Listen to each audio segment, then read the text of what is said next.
1800-ականների բրիտանական երկաթուղիները, 17-րդ դարի հոլանդական կակաշները, 2008 թվականի ճգնաժամը առաջին հայացքից իրար հետ ոչ մի կապ չունեն, բայց տնտեսագիտության մեջ դրանք բոլորը հայտնի են որպես այսպես կոչված ֆինանսական փուչիկներ, բաբլներ։ Շատերը այսօր ասում են, որ դրանց թվին կարող ենք նաև ավելացնել արհեստական բանականությունը, քանի որ այն եւս ունի դասագրքային ֆինանսական փուչիկին բնորոշ հատկանիշներ։ Եկեք հասկանանք ինչու։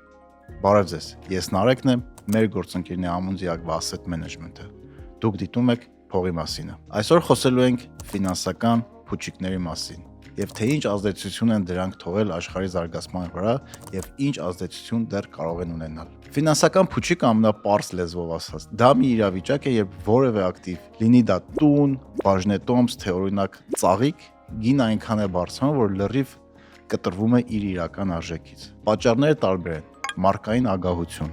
գովազդներ ու իհարկե FOMO, fear of missing out, վախ, երբ մտածում ես, այ տես հարևանը տուն առավ, ես մի քանի տարվա մեջ մի քանի անգամ տանկացավ, իսկ մենք տենց էլ չօգտվեցինք։ Արդյունքում մարդիկ սկսում են ինքնամոռաց գնել, որպեսզի հետ չմնան ուրիշներից, գները թռնում են երկինք, մինչև մի օր ամբողջ այդ համակարգը սեփական ծանրության տակ ճաք է տալիս ու պայթում։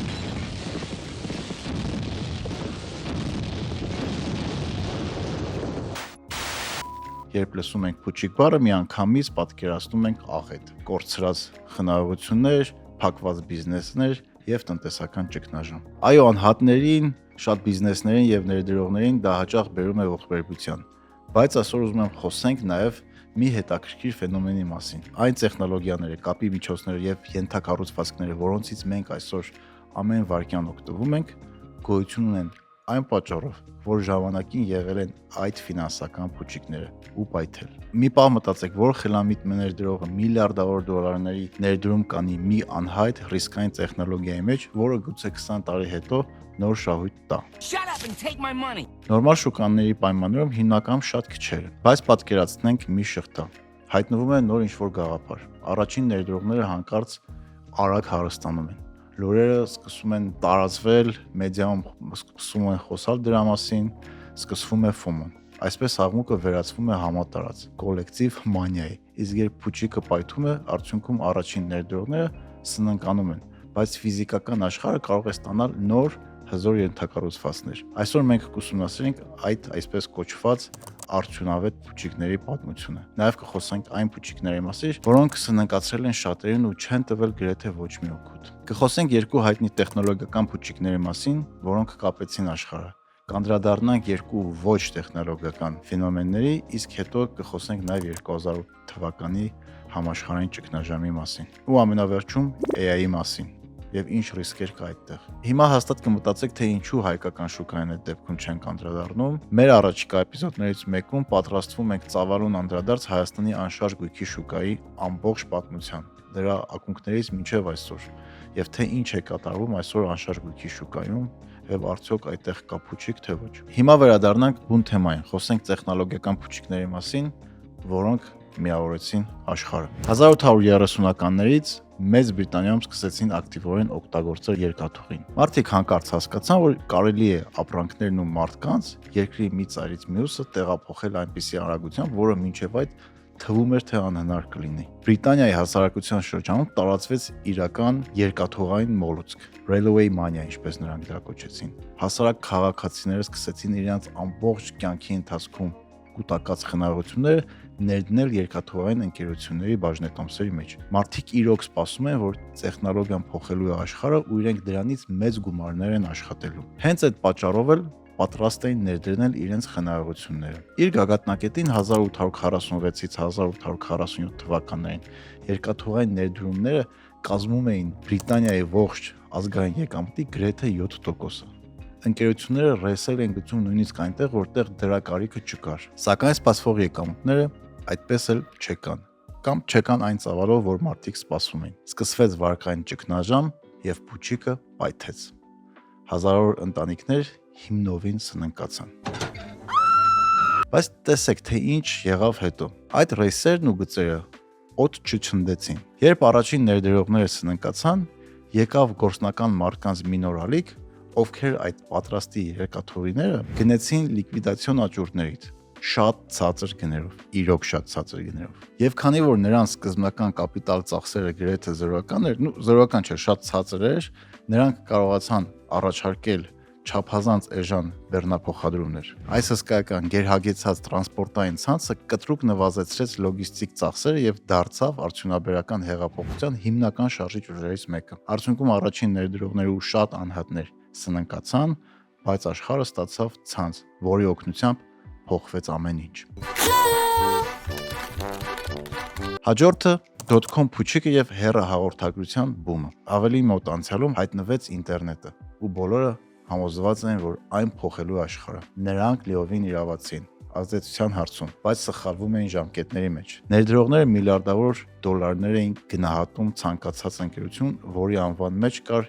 .com հասցեն։ Շուկային դուրս գալիս հարյուրավոր ստարտափներ, որոնց բաժնետոմսերը կայծակնային արագությամբ աճում էին, թեև դրանց մեծ մասը դեռ իրական շահույթ չուներ։ Իսկ Cisco Systems-ը, որն ապահովում էր ինտերնետային երթուղիները, կարճ ժամանակով դարձավ աշխարհի ամենաթանկ ընկերությունը, անցնելով Microsoft-ին։ Միևնույն ժամանակ հեռահաղորդակցության հսկաները միլիարդավոր դոլարների վարկեր են վերցնում, որպեսզի միլիոնավոր կիլոմետրերով օպտիկամագնիթելային կաբելներ անցկացնեն փողոցների տակով եւ օվկիանոսների հատակով, կարծելով թե ինտերնետի թրաֆիկը անverջ կրկնապատկվելու է։ Երբ 2000 թվականի մարտին .com փուչիկը պայթեց, հսկայական դոլարների վիրտուալ հարստություն ուղղակի փոշիացավ։ Ընդհանուր առմամբ շուկայից անհետացավ մոտ 5 տրիլիոն դոլար, իսկ Nasdaq-ի ինդեքսը գահավիժեց 70%-ով։ Նրան պահանջվեց 15 տարի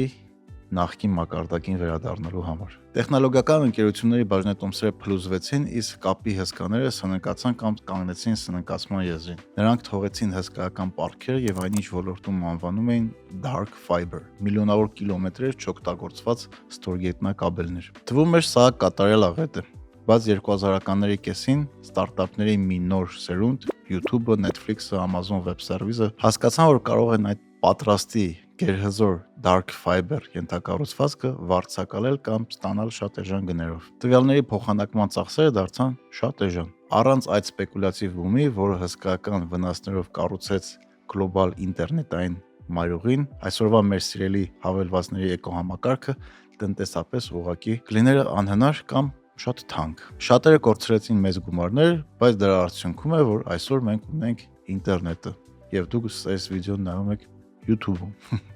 Անվճար։ Yes! Հիմա մի քիչ խոսենք ոչ տեխնոլոգիական ֆինանսական փուչիկների մասին։ 1920-ականներին Ամերիկան ակտիվ զարգանում էր։ Շատ մասնակիցներ սկսել էին ստանալ այնպիսի բենեֆիտներ, ինչպիսիք են վճարովի արձակուրդը եւ կենսաթոշակ։ Շատերը արդեն կարողանում էին ձեռք բերել ավտոմեքենաներ, սկսել էին ավելի շատ ճամփորդել երկրով մեկ։ Ֆլորիդայում հանգստանալը արագ թրենդային դարձավ, ոչ միայն միլիոնատերերի, այլև սովորական ամերիկացիների համար։ Տուրիզմը սկսեց ծաղկել, ինչն էլ իր հետևից կտրուկ բարձրացրեց հողի գները։ Ճարպիկ ներդրողները միանգամից բռնեցին պահ ու սկսեցին մասսայաբար հողեր գնել ամբողջ նահանգում։ Ֆլորիդայի բնակչությունը այնքան արագ էր աճում, որ պատրաստի տների քանակը պարզապես չէր հասցնում շատ արագ աճող պահանջարկի հետևից։ 1925-ին գները 1 տարում քառապատկվեցին ու կային տեղեր, որ մի քանի հազար դոլարից աղոթությամբ հողերը ամիսների ընթացքով կարող էին դառնալ մի քանի 100,000 դոլար։ Բայց հետո գները հասան անիրական մակարդակի ու պահանջարկը կտրուկ նվազեց։ Սկսեց խուճապ, գները ընկան, իսկ պարքերի տակ ընկած ներդրողները սննկացան։ Այս ամենին հաջորդեց 1926-ի սարսափելի փոթորիկը, որը ավիրեց 13,000 տուն եւ խլեց 415 կյանք։ Ֆլորիդան հայտնվեց շատ ծանր ֆինանսական վիճակում, մեծ դեպրեսիայից առաջ։ Բայց 1920-ականների եւ ավելի ուշ 1960-ականների անշարժ գույքի սպեկուլյացիաներն ու բումերը ձևավորեցին այսօրվա Ֆլորիդան։ Դրանք հիմք դրեցին, որ Մայամին եւ Palm Beach-ը տարիներ անց վերականգնվեն եւ դառնան այսօրվա գերհզոր տուրիստական եւ բիզնես կենտրոնները։ Հիմա խոսենք պատմության ամենահայտնի փուչիկներից մեկի մասին։ 17-րդ դարում Նիդերլանդներում տեղի ունեցավ պատմության ամենահայտնի գյուղատնտեսական փուչիկը՝ Թուլիպմանյան, կակաշների մոլուցքը։ Սա համարվում է պատմության ամենաառաջին ֆինանսական փուչիկը։ Այս թեմային դեռ մանրամասն առանձին էպիզոդով կանդրադառնանք։ Շատ հետաքրքիր է, այսքանով չսահմանափակվենք։ Հոլանդիան այդ ժամանակ աշխարհի ամենահարուստ երկիրն էր։ շնորհիվ համաշխարհային առևտրի։ Օսմանյան կայսրությունից նոր ներմուծված կակաշները դարձան կարգավիճակի ստատուսի ու շքեղության գլխավոր խորհրդանիշը։ Վիրուսի հետևանքով որոշ կակաշների տերևների վրա հայտնվեցին անկանխատեսելի եւ գեղեցիկ բազմագույն գծեր, որի հետևանքով այդ կակաշների գինը կտրուկ բարձրացավ։ Շուտով մարդիկ սկսեցին ծաղիկներ գնել ոչ թե միայն այն պատճառով, որ սիրում էին դրանք, այլ զուտ ավելի թանկ վերավաճառելու համար։ 1637 թվականին, երբ շուկայում գնորդների քանակը կտրուկ նվազեց, գները մի քանի շաբաթում նվազեցին ավելի քան 90%-ով եւ փուչիկը պայթեց։ Բայց թուլիպմանիան դարձավ ֆինանսական համակարգի զարգացման հզոր կատալիզատոր։ Սպեկուլյատիվ առևտրի մեծ ծավալները սպասարկելու համար հոլանդացիները ստիպված եղան կատարելագործել իրենց իրավական համակարգը, ձևավորել ֆյուչերային պայմանագրեր, future contracts, օրենքները եւ զարգացնել կորպորատիվ աուդիտի կանոնները։ Բացի այդ, դա հիմք դարձավ, որ Նիդերլանդները մինչև այսօր մնում են համաշխարհային ծաղկի բիզնեսի կենտրոնում։ Իսկ futures գործիքը մինչ օրս շարունակում են օգտագործել համաշխարհային բորսաներում։ Հիմա եկեք խոսենք 2008 թվականի ճգնաժամի եւ դրա տակ եղած փուչիկի մասին։ 2008-ի ճգնաժամը շատերս կհիշենք, չնայած փոքր ենք, բայց դրա հետևանքները ինձ թվում է մինչև այսօր աշխարհի շատ երկրներ իրանց վրա զգում են։ Այդ ժամանակ Հայաստանի տնտեսությունն էլ 15%-ի անկում ապրեց, հատկապես տուժեց անշարժույթի շուկան եւ կանգնեցվեցին համարյա բոլոր շինարարությունները։ Այս փոչիկը կառուցված էր ֆինանսական սխալ մաթեմատիկայի վրա։ Wall Street-ի ներդրումային բանկերը բարձր ռիսկային անվճռունակ վարկերը փաթեթավորում էին հատուկ ֆինանսական գործիքների մեջ, որոնք կոչվում էին MBS, Mortgage-Based Securities եւ CDO, Collateralized Debt Obligation։ Իսկ վարկանիշային կազմակերպությունները դրանց վրա ապահով պիտակ էին դնում, երբ բանկերը միլիոնավոր դոլարների վարկեր էին տալիս մարդկանց, ովքեր չունեին ոչ հստակեցված եկամուտ, ոչ էլ ակտիվներ։ Դրա մասին շատ լավ պատմում է Big Short ֆիլմը, որի մասին խոսել ենք մեր անցած էպիզոդում։ Ինչ որ մի փուլում տոկոսադրույքները բարձրացան, երբ վարկառուները չկարողացան վճարել վարկերը, ինչը բնական էր, որովհետև այդ մարդիկ ի սկզբանե չպետք է վարկ ստանային։ Արդյունքում, ով որ հիշում է, կհիշի, ով չէ, ասեմ, շուկան փլուզվեց եւ անշարժ գույքի շուկան պայթեց ԱՄՆ-ում։ Այդ հետևանքը ազդեց ամբողջ աշխարհի վրա։ Իրավիճակի մասշտաբը ցույց է տալիս այն փաստը, որ 2007 թվականի ամառանը խոշոր ֆինանսական կառույցները պահում են հսկայական քանակությամբ բարձր ռիսկային հիփոթեքային արժեթղթեր։ Օրինակ UBS բանկ ուներ մոտ 50 միլիարդի դոլարի MBS եւ CDO ակտիվներ, Citigroup-ը 43 միլիարդի, իսկ Morgan Stanley-ն 11 միլիարդ դոլարի նմանատիպ ներդրումներ։ 2008 թվականի տրավմայից հետո ողջ աշխարհը եւ հատկապես սովորական ներդրումները դարձել են չափազանց զգուշավոր անշարժ գույքի եւ ընդհանրապես ներդրումներ անելու հարցում։ Շատերի մոտ մնացել էր այդ հիշողությունը։ Մարդիկ կան շատ սկեպտիկ են ներդրումների հարցում։ Նույնը մեր մոտ եղավ խորհրդային միության փլուզումից հետո, երբ շատերը կորցրեցին բանկերում պահած գումարները։ Այս օրինակը եւս մեկ անգամ ցույց է տալիս, որ փողի հետ հարաբերությունները մենակ մաթեմատիկա չէ, այն նաև հոգեբանություն է, վարքագիծ եւ հիշողություններ։ Այս մասին շատ մանրամասը խոսվում է Psychology of Money գրքում։ Իդեպ հայերեն թարգմանությունն էլ կա, անպայման կարդացեք։ Հասանք վերջի եւ ամենահետաքրքիր մասին։ Ինչ է կատարվում այսօր եւ ինչ ազդեցություն դա կարող է ունենալ մեր վրա։ Բոլորդ լսել եք AI գործիքների մասին, AI ներդրումների մասին ու համոզված եմ օգտվել եք AI գործիքներից։ Դե այսօր արդեն անհնար է առանց դրա արդյունավետ աշխատել։ Բայց AI-ն, արհեստական բանականությունը, արդեն ցույց է տալիս դասական ֆինանսական փուչիկի բոլոր հատկանիշները։ Սկեպտիկները բավականին լուրջ եւ հիմնավորված փաստարկներ են բերում։ Առաջինը եկամուտների անհամապատասխանությունը։ Revenue mismatch։ Այո, չիպեր արտադրող Nvidia ընկերությունը հիմա գրանցվում է պատմական ֆինանսական շահույթ։ 2027 թվականի ֆինանսական տարվա սկզբին միայն 1 երամսյակի համար կանխատեսելով մոտ 78.8 միլիարդ դոլարի հասույթ։ Բայց Nvidia-ի այդ աճը դեռ չի ապացուցում, որ AI-ը փող է բերում ընդհանուր տնտեսությանը։ Այսօր շատ տեխնոլոգիական հսկաներ, օրինակ Google-ը եւ Meta-ն ծախսում են շատ գումար, որպեսզի ստեղծեն ինֆրաստրուկտուրա, data center-ներ արհեստական բանականության համար։ Բայց ըստ Sequoia Capital-ի վերլուծաբան David Kane-ի հայտնի զեկույցի, եթե հաշվում ենք արհեստական բանականության վրա ծախսվող գումարները այս փուլում, data center-ների կառուցում եւ ահռելի էլեկտրաէներգիաների ծախսերը, ապա AI-ի ծրագրային էկոհամակարգը պետք է տարեկան գեներացնի մոտ 600 միլիարդ դոլարի եկամուտ, որպեսզի ուղղակի փակի այսօրվա ենթակառուցվածքային ծախսերը։ այսինքն break even-ի հասնի։ Իսկ իրականում այդ թվերը մոտ էլ չեն 600 միլիարդի։ Այս պահին կանխատեսվում է 60-ից 150 միլիարդ։ Սրանք իհարկե միայն կանխատեսումներ են, սակայն բոլոր հետազոտությունները այս պահին ցույց են տալիս, որ եկամտաբերությունը սպասվածից շատ ավելի ցածր է։ Եվս մեկ շատ հետաքրքիր ուսումնասիրություն արվել էր MIT-ում The Gen AI Divide, State of AI in Business անունով ցույց է տվել մի փաստ։ Թեև համաշխարհային բիզնեսները մոտ 30-ից 40 միլիարդ դոլար ներդրում են իրականացրել արհեստական բանականությամբ աշխատող նախագծերի մեջ, խոսքը գնում է այն կորպորացիաների մեջ, որոնք մասնագիտացված չեն, այսինքն OpenAI, Anthropic դրանց մասին չի խոսքը։ Սորական ընկերություններ են, որոնցեղ օրինակ ես կամ դուք եք աշխատում։ Այդ կորպորատիվ նախաձեռնությունների 95%-ը մնացել է պիլոտային կամ թեստային փուլում։ Դրանք այդպես էլ չեն ազդել ընկերությունների իրական շահույթի վրա։ Միայն չնչին 5%-ն է հաջողությամբ անցել հիմնական արտադրական փուլ։ Բայց դա չի նշանակում, որ տեխնոլոգիաները չեն օգտագործում։ Տեխնոլոգիաները օգտագործում են։ Բոլորս էլ տեսնում ենք, բայց չենք հասել այն փուլին, որ